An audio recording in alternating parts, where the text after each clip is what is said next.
Welcome back to the program. Zev Brenner. With us right now is Adrienne Skolnick, chairman of the North Carolina chapter of the Conference of Jewish Affairs. And our segment is entitled, Jews Who Support Donald Trump Don't Have a Prayer. So what's the situation? You belong to a conservative temple, conservative synagogue. You've been going for many, many years. And since Donald Trump became president, what happened? Well, I'm actually not a member anymore. I withdrew my membership about 3 months ago. What happened? The atmosphere in the show is now so progressive left that it's very uncomfortable to have social justice and identity politics at the mainstay of conversations and in our newsletter. And in even the JCC here has a lot of social justice headlines in their newsletters. So those of us who are politically conservative have had some very unpleasant experiences with our boards and with some of the other people who are quote-unquote social justice warriors. And a number of us here have withdrawn our memberships, and many are without places of worship now for the first time in our lives. Well, what happened? They made you feel uncomfortable. They asked you to leave. What exactly transpired? What happened? Oh, okay. So over the years, the social justice dialogue became more prominent. Once Trump became president, if you disagreed, or if other members who were progressive left started conversation and would ask me questions and I'd answer from a conservative viewpoint, I would be personally attacked. The invectives regarding Trump would start flying, and I would just calmly say to them, has anything in your life changed since Trump came into office? And I got answered no. Has your 401k done better? Yes. If you own a business and now you have a 14% profit because he lowered the corporate tax from 35% to 21%, isn't that a good thing? They'd answer yes. However, the conversation would still revert to invectives. And I would just get up and leave at that point.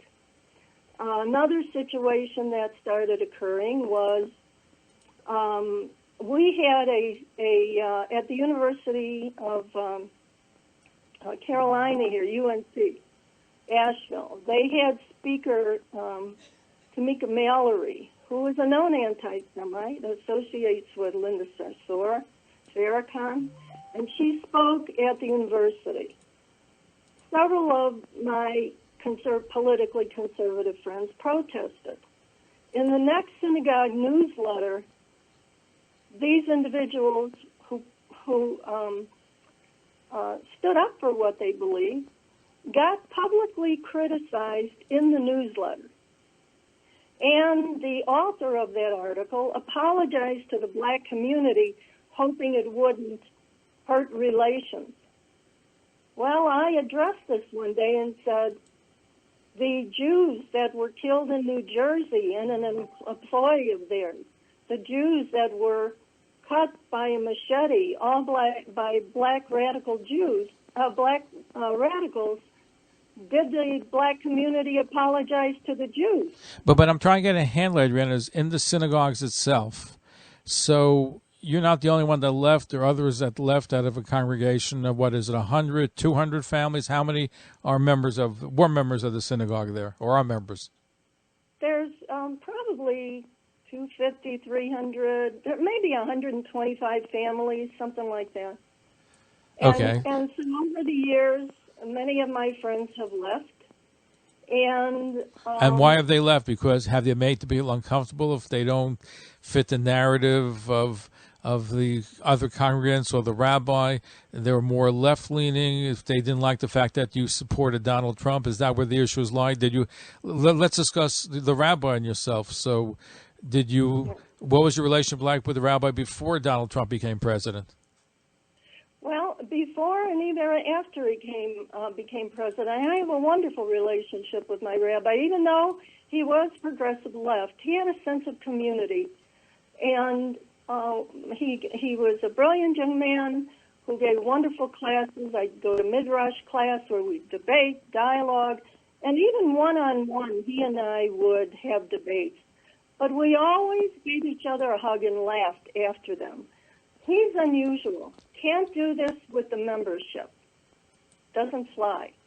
The friends of mine who were publicly criticized after protesting wrote to the board about it and were totally ignored. I decided to do a presentation to the board addressing some of these issues and how alienated those of us who are conservative feel. Nothing was done. I asked if I can write articles from a conservative viewpoint in the newsletter because there were progressive left articles. And my articles were rejected, and then my organizations, instead of being right next to the social justice ones, they were put on the very bottom after all the other organizations within the community, and I was a member. So these things started really making me uncomfortable, as did my other friends. So, did you speak to anybody? How many people felt this way? Did people say, don't come to synagogue if you support Trump? Did they do things that made you uncomfortable? Aside from not listing you, did they shun you? Did they stop talking to you? Did they attack you?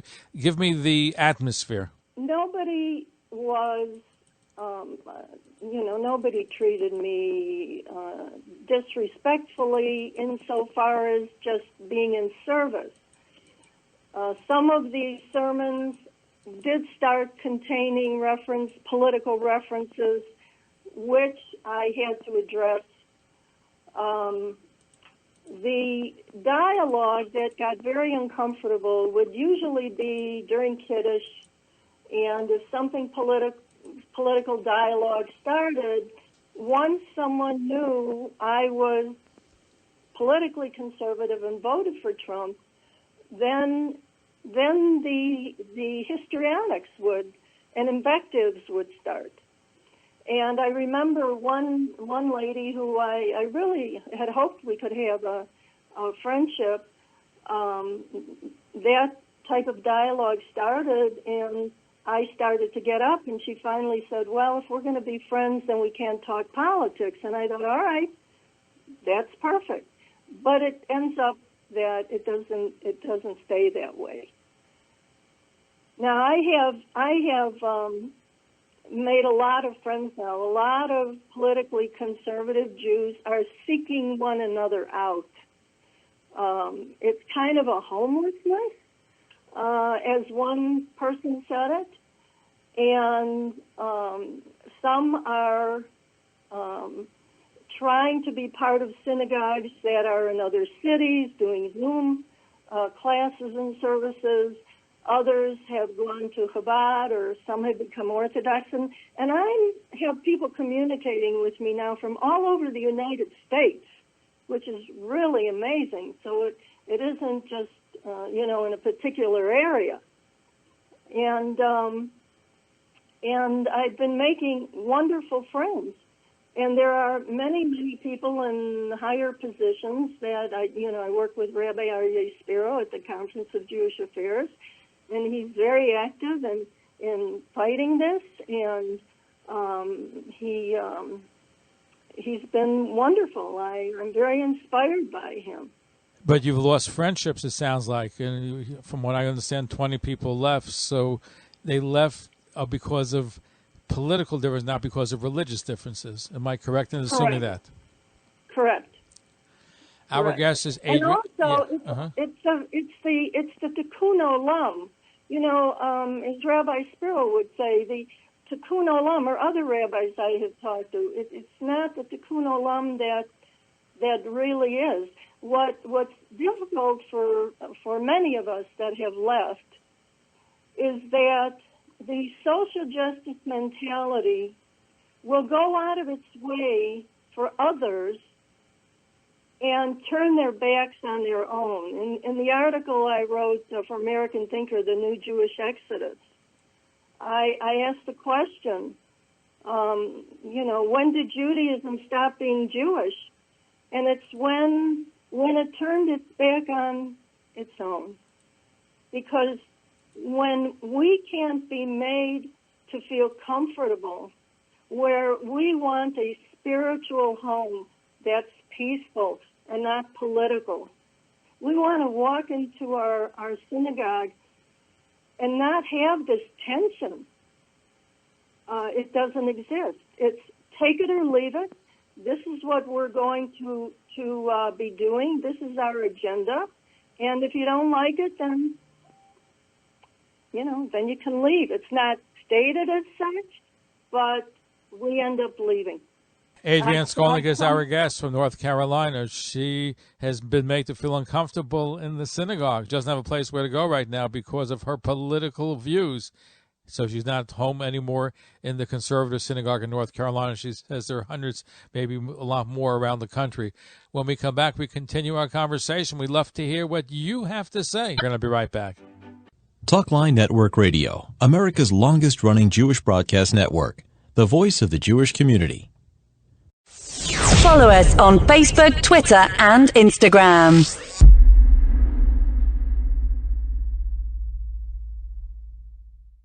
Thank you for tuning in to Talkline Network Radio, America's longest-running Jewish broadcast network, the voice of the Jewish community. You're listening to Talkline with Zev Brenner, America's premier Jewish broadcast on the air since 1981. Welcome back to the program. I'm Zev Brenner, our guest from North Carolina, Adrienne Skolnick, and she has felt uncomfortable in synagogues. And how many other people, aside from yourself, Adrienne, have feel uncomfortable with synagogues because they're taking politics into the synagogue and making people who are not progressively liberal, who support Donald Trump, are uncomfortable? How many people are you think are been affected by this whole situation? I think there are thousands. If you take 7,150,000 total Jews in the U.S. and 30% voted for Trump, that's a little over 2 million. And if 10% are Orthodox, that's about 700,000. So you leave about 1.3 million that are conservative. I'm involved now with several Zoom groups, so I know there are hundreds. And that's just me individually befriending these new people. So I'm comfortably going to say thousands. Wow. Is there an association of anybody who feels disenfranchised because of what's going on? They all feel disenfranchised. Their stories are very similar to mine, some even worse. Some were founding members of their shuls and ended up leaving after 20 years, something like that.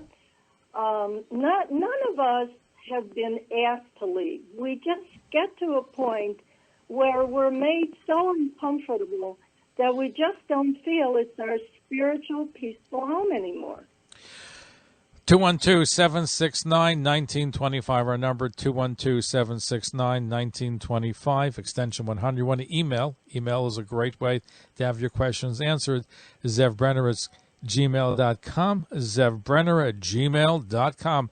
Let's go to Stan in Forest Hills, New York. Okay, Stan, you're going to have a question for our guests, so go ahead, Stan.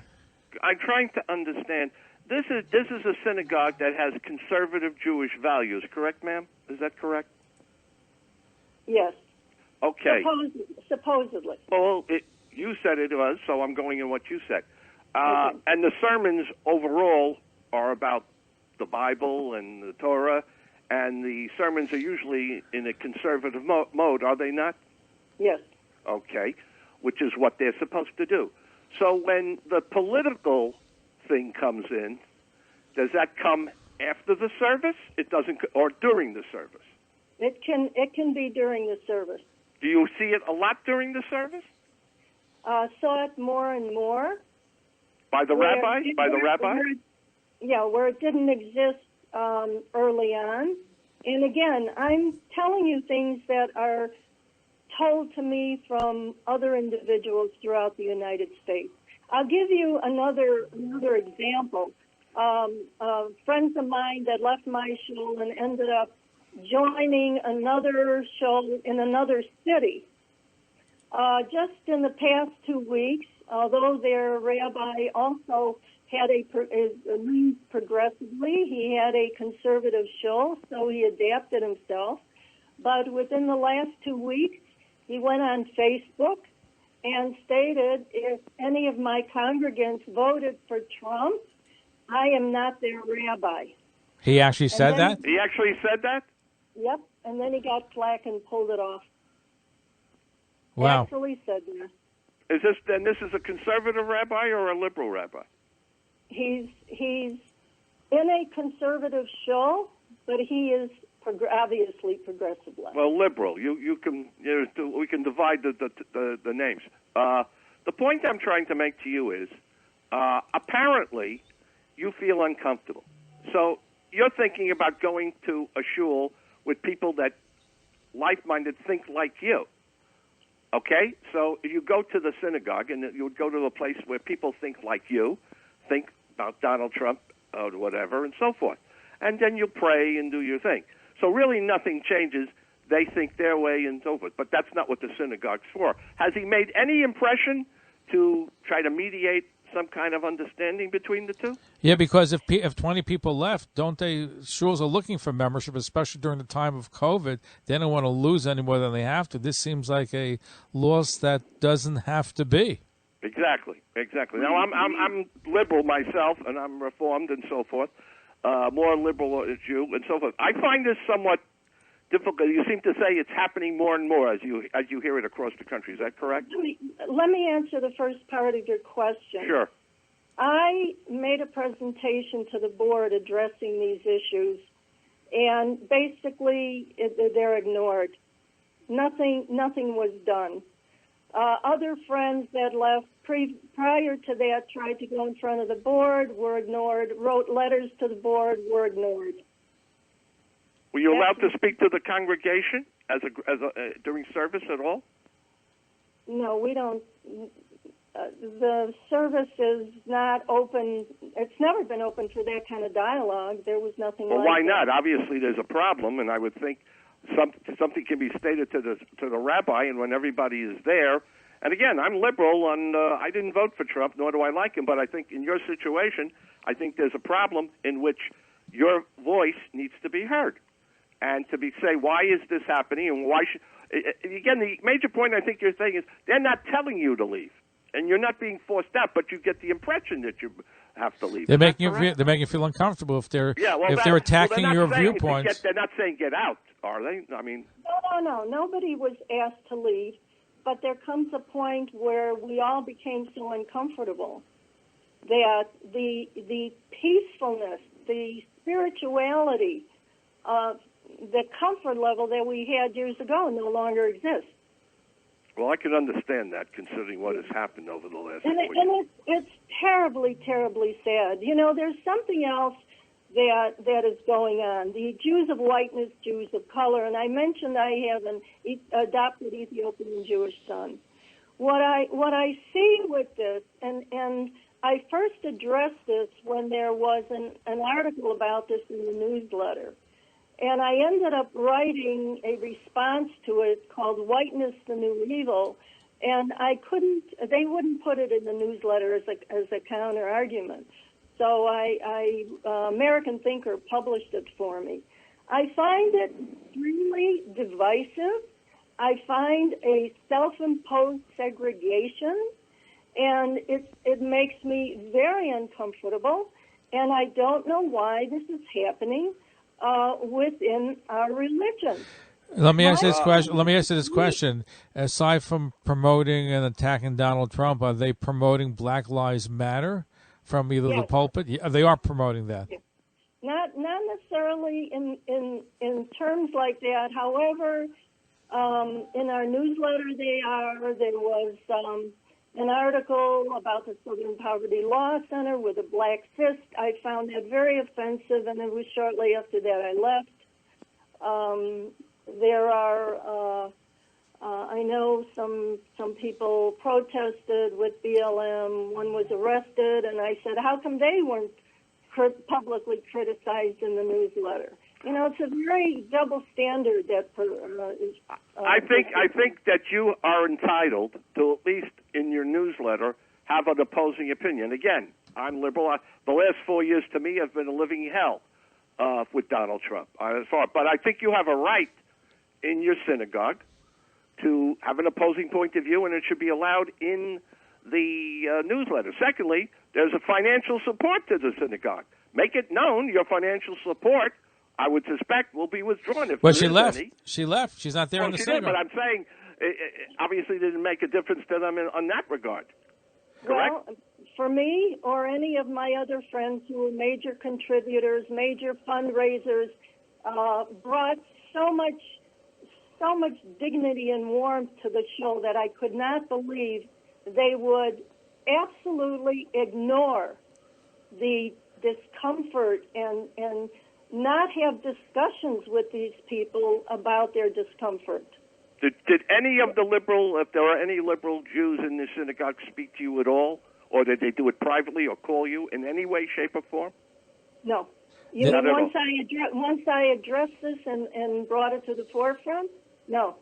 Okay. So the point here is that while a lot of people hear about the anger of the Trump supporters, but there's also a flip side where you have Jews and non-Jews, but we're going to focus on Jews that have such a hatred for Donald Trump that it permeates even the walls of a synagogue, where it's brought up in sermons and people who have a different point of view are made to feel uncomfortable. And this is part of what's been going on. No, I think her situation, again, I'll say it again, I despise this man. I'm glad he's gone. But what's happening in that particular situation with the synagogue should not be.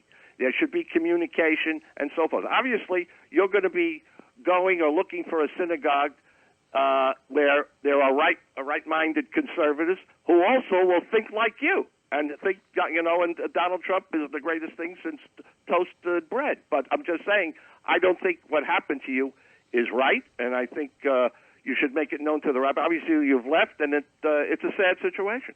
Anyways, thank you. Thank you for your compassion. I really appreciate that. Well, it's not compassion. I mean, sadly, the last 4 years have been so unprecedented in this country. I think you'll admit to that. You have your thinking and the way you think, and that's fine. I have the way I think. But in the synagogue, somewhere there should be some sense of understanding because of religious teachings. If we can't have it even in a conservative synagogue, then there's a somewhat of a problem. But do you think it's all liberal in this synagogue now, all progressive? If there is any closet conservatives, I'm not aware of them, because most of the people I know who have left were the primary politically conservative members. Mm-hmm. Anyway, I hope everything works out okay for you. I do. I appreciate that very much. Thank you for your good call. No problem. Let me ask you this, Adrienne. I have some emails. I'm going to read an email. Before I get to that, now that the President Trump is leaving, will the atmosphere change? Can you go back and feel comfortable again, or is it the damage been done and you can't go back? No, I wouldn't go back because the atmosphere really doesn't change. The social justice warriors are very prominent. I think the formats will remain the same, and with Biden and a social democratic governing body, I think it's only going to get worse. So several of the people that I've talked to go to Chabad now. Some go to some Orthodox shows. I'm talking around the United States. And yet, when I ask them, now that you're going to Orthodox, have you become Orthodox? they'll all reply the same thing. No, I'm still conservative. Well, here's BC writes a question based on this point. BC writes, has your guest thought about joining an Orthodox congregation where the congregants might be more likely to share her views? Yeah, and that's something I'm thinking about. I just haven't gotten to that point yet. And, you know, if I've been doing some Zoom classes and, you know, trying to reach out to other rabbis and other shows.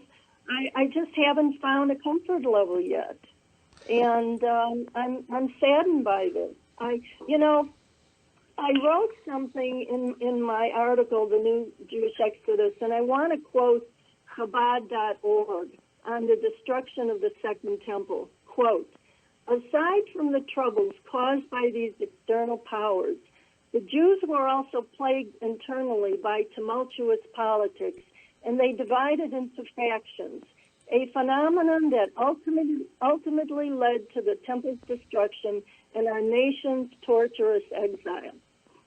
It's happening again. We have to be unified. We have to respect different opinions, different thoughts, different politics. There shouldn't be politics in the synagogue anyway. That's the point, Zev, is what we were asking. Those of us who you weren't asking them to become right wing. You asked them to keep the politics out of the synagogue. That's really what you asked. That was our main request. You didn't want to hear. You didn't want to hear about social justice. You want to hear about Judaism. Exactly. Our guest, Adrienne Skolnick, chairman of the North Carolina chapter of the Conference of Jewish Affairs, and she doesn't feel comfortable in her conservative synagogue because she's a pro-Trumper, and that's something which has not been taken too kindly in her synagogue and other conservative reform synagogues. When we come back, we continue our conversation. If you'd like to chime in, we'll take some more of your phone calls. 212-769-1925, extension 100, 212-769-1925, extension 100. If you want to email us, zevbrenner@gmail.com, zevbrenner@gmail.com. If you want to catch any of our past broadcasts, go to jewishpodcast.fm, punch in Talkline with Zev Brenner, get a whole bunch of shows. If you missed a show, want to hear it again, Talkline programs, you can catch us at jewishpodcast.fm. You can always go to talklinenetwork.com, and we urge you to become a fan of Talkline on Facebook, on LinkedIn, and on Twitter. We're at Talkline Network, and please patronize our sponsors. They're here to help us with our broadcast. Hi, this is David Gabe, and you're listening to The Zev Brenner Show. Talkline radio and TV with Zev Brenner is just phenomenal. Everybody concerned about the Jewish community should listen and watch. He has the best guests. He asks the most interesting questions. He's always so well prepared. It's talk radio and television from a Jewish point of view at its very best. To advertise on the Talkline network and Talkline's email and social media blasts reaching over 70,000 people, please call 212-769-1925, extension 100. That's 212-769-1925, extension 100. Or email info@talklinenetwork.com. Follow us on Facebook, Twitter, and Instagram.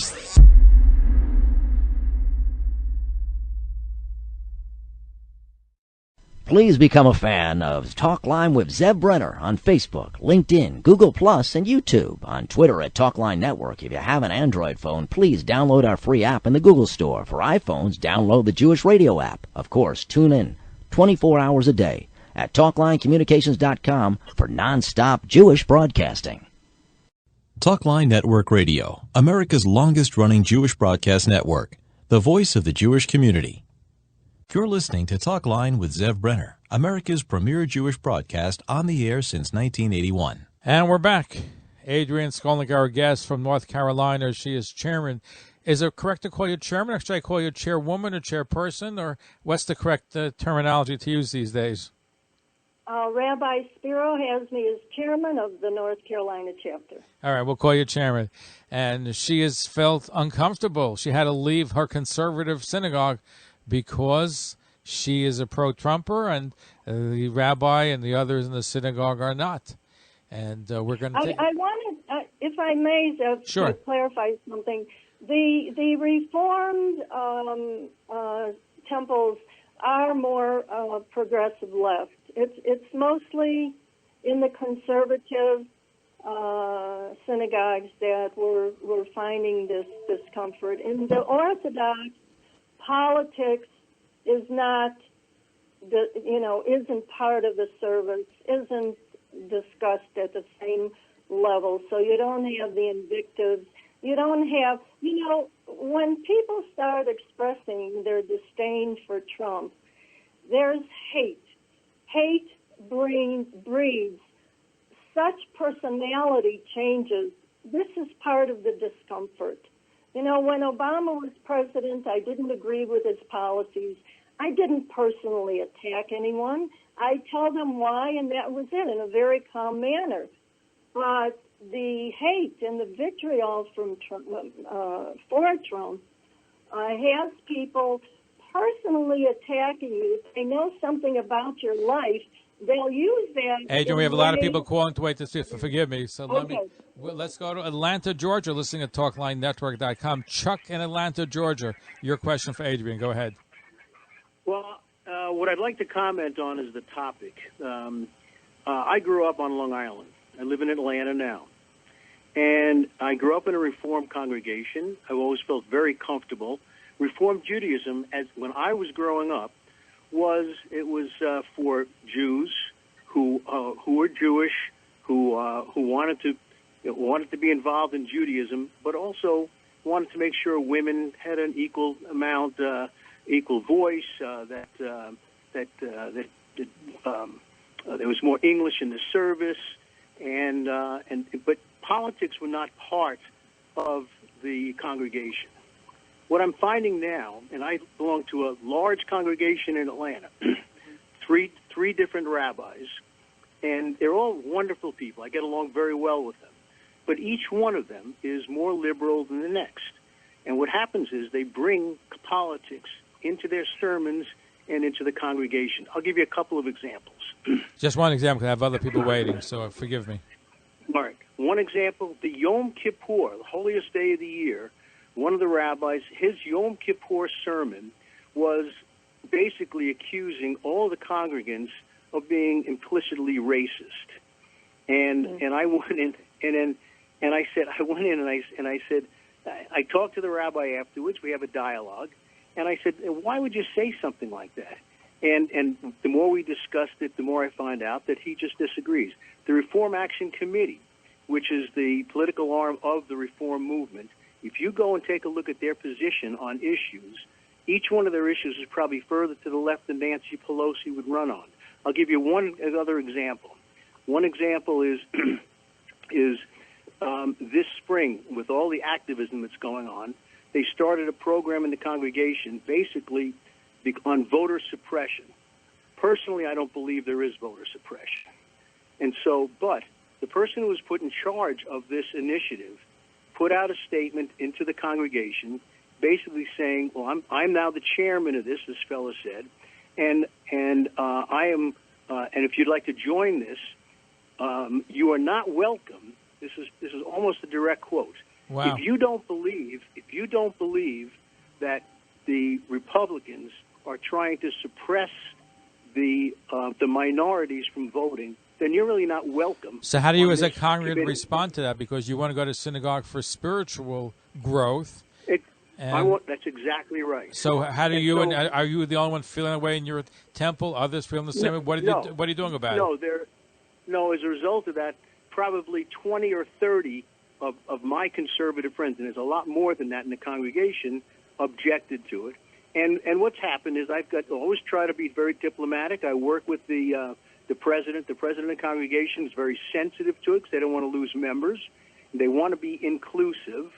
And so they have been working to try to bring this around so that there's less of people don't feel like they're marginalized, like Adrienne said. And it does help because the president is trying to work on that. But the rabbis continue to bring these kinds of things up. So let me ask you, we have 30 seconds. I want to take another call. But wouldn't it make sense for you to go and say, let's keep politics out of this? Let's talk about God. Let's talk about the religion. Let's talk about Judaism. And let's talk about less about politics. That's exactly what I say. But the rabbis will tell you that for them it is a moral issue. And these issues that they firmly believe in, that I look at as political issues, they look as moral issues, and they have to speak out on them. And so what ends up happening is as a Reformed Jew, it's very difficult for me to stay in that congregation. I keep working at it. I keep trying. So where would you go? Would you go to we go to another Reform? We go to Conservative? We go to Orthodox? Where would you go? No, as a matter of fact, the chief Chabad rabbi of Georgia is a terrific guy, Rabbi New, and I'm actually thinking about going to speak with him and see if he can form some kind of a group to allow us to somehow be able, many of us, there will be 20 or 30 members or more that I'm aware of that will probably leave the Reformed congregation and do something else. Unfortunately, I am not an Orthodox Jew, and so it's going to be difficult for me. But from what I understand, Chabad congregations, by the way, most of the membership are either conservative or reform. There are very few Orthodox, except in places like New York, around the country. In fact, they're the biggest challenge, I think, to conservative and reform synagogues is Chabad, because they accept everybody. So just an idea. Well, they do accept, but what Adrienne's talking about, I don't think she ought to be minimized here. This is happening all over the country. I've got friends, because I get involved in a lot of Jewish organizations, and so I meet people all over the country, and they all tell me the same thing. Chuck, you're making very good points. I appreciate your call. Hope you call again. Keep on listening. All right, thank you. Thank you. Chuck in Atlanta, Georgia. Let's go to the Bronx. Let's see. Brian in the Bronx. Thank you for patiently waiting. Your question for Adrienne. Your guest of a famous quote by Supreme Court Justice Hugo Black, who said, "The Constitution is not a suicide pact." The Constitution is not a suicide pact. And ironically, what I think Jews have done is to turn Tikkun Olam into a suicide pact. And Tikkun Olam is not supposed to be a suicide pact. And that's what's increasingly happening from just listening to these conversations. So I just want your guest's comment on that statement. And by the way, I agree. Go ahead, Adrienne. I agree. Yeah, I agree. Because, as I said earlier, they're more concerned with the other. And I'm not saying other people aren't important, but you take care of your own first. You make sure that everybody is welcome and comfortable, and create a place of safety. This doesn't exist anymore for those of us who differ in viewpoints from social justice and identity politics. It's so divisive. You know, if I might, I just add the irony that when there were many Jews calling Trump an anti-Semite. And I couldn't figure out how a man who has an Orthodox Jewish daughter and Orthodox Jewish grandchildren, and he took his Orthodox Jewish son-in-law and made him his number one advisor. Have you also encountered Jews who kept insisting Trump was an anti-Semite in spite of all of that? Constantly. And what he's done with the Abraham Accords, unbelievable. It doesn't matter to them. They despise this man, just his appearance, the fact that he's, I want to say renegade. I was a commercial real estate broker years ago. I worked with builders and developers. I love them. I love their personalities. They're visionaries. They're bold. They're in the room when their presence is there. They create change. These types of personalities, to me, are fantastic. If you want boilerplate and everybody to be the same, then you're going to get the same.